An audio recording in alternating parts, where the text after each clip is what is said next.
Untuk pengangkatan guru honorer di bawah 10 tahun, ini kami merekomendasikan perlu seleksi ya berdasarkan standar kompetensi dan kinerja.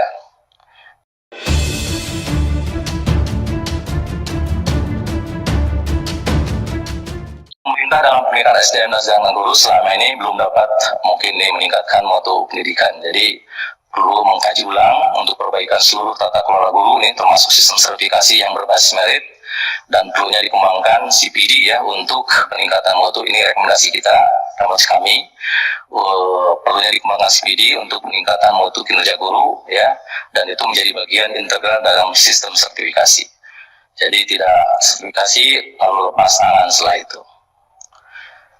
Nah, ini mengenai tes kompetensi guru honorer ya untuk persyaratan pengangkatan menjadi ASN. Kami sudah mencoba merumuskan jawaban yang bijaksana, Bu ya. Yang bijaksana dengan mempertimbangkan unsur profesional dan unsur sosial gitu ya.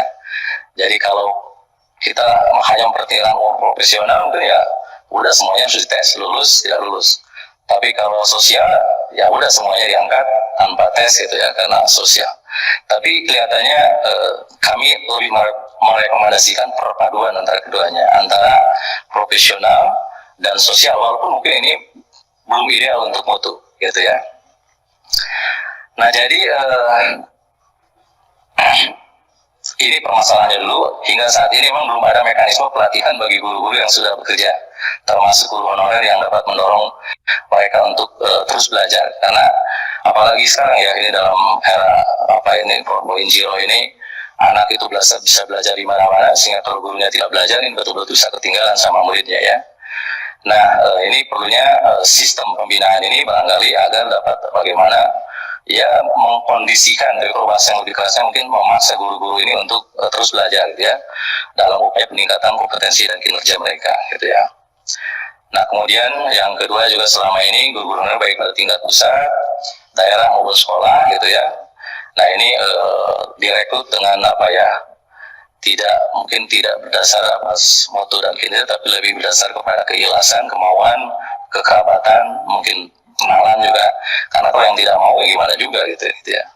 Nah, mereka diangkat hanya terjadi karena kekosongan guru ya, sebagai akibat dari kekurangan guru. Nah, kemudian pindah sekolah di kota juga dengan cara yang tidak merit, terus-terusan juga mungkin masih bisa terjadi gitu ya. Nah, oleh karena itu terhadap persoalan ini, lanjut, kami merekomendasikan seperti ini. Silakan nanti dipertimbangkan barangkali oleh Bapak Ibu Dewan. Untuk pengangkatan guru honorer di bawah 10 tahun, ini kami merekomendasikan perlu seleksi ya berdasarkan standar kompetensi dan kinerja. Ya, pertama langkah-langkahnya yang menentukan jumlah kebutuhan guru ya. Kemudian yang kedua menggunakan tes kompetensi guru sebagaimana yang dipersyaratkan oleh pemerintah ya untuk bisa memilih guru-guru honorer yang kompeten. Nah, kemudian yang kedua, yang ketiga menggunakan alat seleksi berdasarkan rekomendasi, jadi perpaduan antara tes dan rekomendasi dari kepala sekolah atau yang berwenang di sana untuk mengukur kinerja guru ya. Dan yang terakhir mengusulkan guru-guru honorer yang lulus seleksi ya kepada dinas kabupaten untuk diangkat menjadi PPK bagi yang lolos ya. Tapi kalau bagi yang tidak lolos kan berarti ini bisa disalurkan menjadi tendik atau bagaimana cara tiga mungkin ya mereka mendapatkan kalau di tempat kerja yang lain tuh istilahnya mendapatkan pesangon yang mumpuni lah, yang cukup gitu, kalau memang betul-betul tidak bisa diangkat. Nah, kemudian yang kedua bagi guru honorer yang telah mengabdi 10 tahun atau di atas, nah mungkin ini dasar seleksinya berdasarkan rekomendasi dari kepala sekolah, guru senior atau siapa yang berwenang di sana yang paling memenuhi syarat untuk diangkat menjadi PPK. Nah, sedangkan yang tidak memenuhi syarat sama juga ini ya, bisa dialihkan menjadi tenaga pendidikan atau diberhentikan dengan pesangon yang memadai. Jadi kalau yang muda-muda mungkin bisa lah tes gitu ya, supaya kita bisa menghasilkan guru-guru yang qualified. Karena untuk menjadi guru yang qualified itu ya di samping memang memiliki passion untuk jadi guru, saya kira mereka juga harus punya kapasitas intelektual ya untuk bisa mendampingi anak-anak sekolah belajar.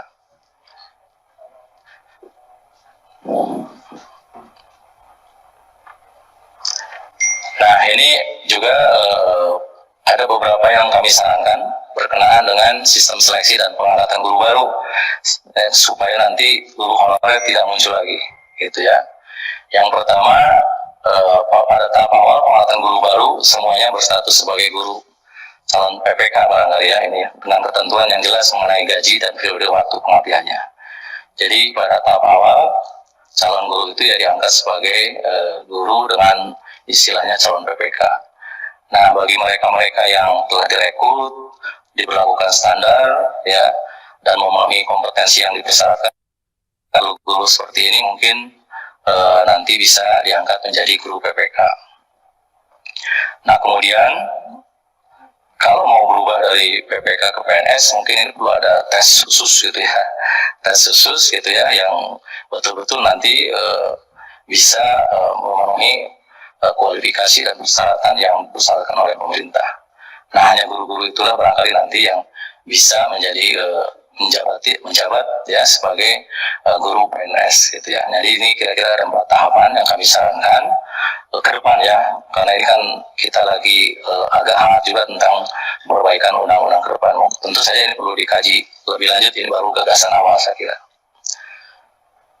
Nah, kemudian yang terakhir tentang upaya pemerintah dalam memfasilitasi penyandang disabilitas ya untuk mendapatkan pendidikan yang layak. Jadi kami melihat pertama memang ini masih tugas berat katanya pemerintah yang masih perlu mendirikan sejumlah sekolah barangkali untuk memenuhi kebutuhan anak ABK ini. Kalau menurut data dari BPS ini bahwa 80% anak ABK ini belum mendapatkan layanan pendidikan yang baik. Kalau data dari Kemendikbud tahun 2017 yang disatakan 70% anak berkebutuhan khusus belum mendapat pendidikan yang layak gitu ya. Nah, kemudian memang ada beberapa usaha ya dalam beberapa tahun terakhir, ada usaha pemerintah untuk memperhatikan anak-anak berkebutuhan khusus yang salah satunya melalui pendataan siswa penyandang disabilitas ya. Nah, kemudian ada juga peraturan menteri ya tentang pendidikan inklusif yang tentu ini masih menuai beberapa kritikan ya karena masih sangat umum, belum begitu rinci gitu ya. Nah, kemudian dalam Undang-Undang Nomor 23 juga tentang perlindungan anak yang juga menjamin hak anak untuk mendapatkan pendidikan luar biasa. Ini masih ada terminologi yang mungkin mengundang kritikan juga ya, karena di sana masih ada istilah anak penyandang cacat ya, dan tentu ini menjadi menuai kritikan juga dari sejumlah pihak juga. Nah, terhadap persoalan ini terakhir, nah kami berpendapat bahwa atau dengan persoalan tadi kami berpendapat bahwa layanan pendidikan bagi anak berkebutuhan khusus ini masih menghadapi tantangan yang cukup besar, masih menghadapi tantangan yang serius. Nah, untuk mengatasi persoalan ini, kami menyarankan pertama perlu dilakukan sistem pendataan yang akurat, ya tepat waktu dan dilakukan pada level mikro ya. Jadi memang ini tugas berat yang luar biasa. Karena kalau hanya di tingkat provinsi, kabupaten atau kecamatan tentu ini tidak akan, tapi harus ke betul-betul wilayah terkecil sehingga semuanya terdata. Kemudian yang kedua, untuk meningkatkan layanan bagi ABK tingkat berat, nah ini tingkat berat pemerintah atau pemerintah daerah perlu melakukan ya investasi yang cukup besar saya kira melalui pengembangan program pendidikan khusus melalui SLB dengan dukungan teknologi tentu saja dan keahlian yang memadai. Nah, sedangkan untuk keperluan layanan pendidikan ABK yang sedang atau ringan gitu ya, pemerintah ini perlu melakukan evaluasi dan review secara menyeluruh terhadap sekolah-sekolah atau pendidikan inklusi yang selama ini telah dilakukan. Dan berdasarkan evaluasi ini, pemerintah bisa merancang kembali ya sistem, mekanisme dan sumber daya prasarana dan sarana pendidikan inklusi yang betul-betul mudah dan dapat diakses oleh anak ABK ini ya. Nah, kemudian khususon ini pada masa pandemi, nah ini perhatian terhadap sumber daya digital dan konektivitas untuk ABK juga perlu dilakukan secara khusus karena mungkin kebutuhan mereka berbeda dengan anak normal lainnya, termasuk monitoring dalam pelaksanaan pembelajaran online yang dipadukan dengan pendidikan tatap muka. Jadi blended ini mungkin lebih memenuhi harapan daripada fully online gitu ya, full online gitu, sehingga efektivitas pembelajaran pendidikan untuk ABK tetap masih bisa dilaksanakan secara efektif. Demikian Ibu Pimpinan yang saya hormati dan seluruh anggota Dewan yang saya hormati, jawaban yang dapat kami sampaikan secara tertulis tadi saya sudah sampaikan kepada teman-teman panitia, dan mudah-mudahan apa yang kami lakukan ini bisa memenuhi harapan, dan tentu kami mohon maaf atas segala kehilapan yang telah kami lakukan. Demikian, wabillahi taufiq wal hidayah. Assalamualaikum warahmatullahi wabarakatuh.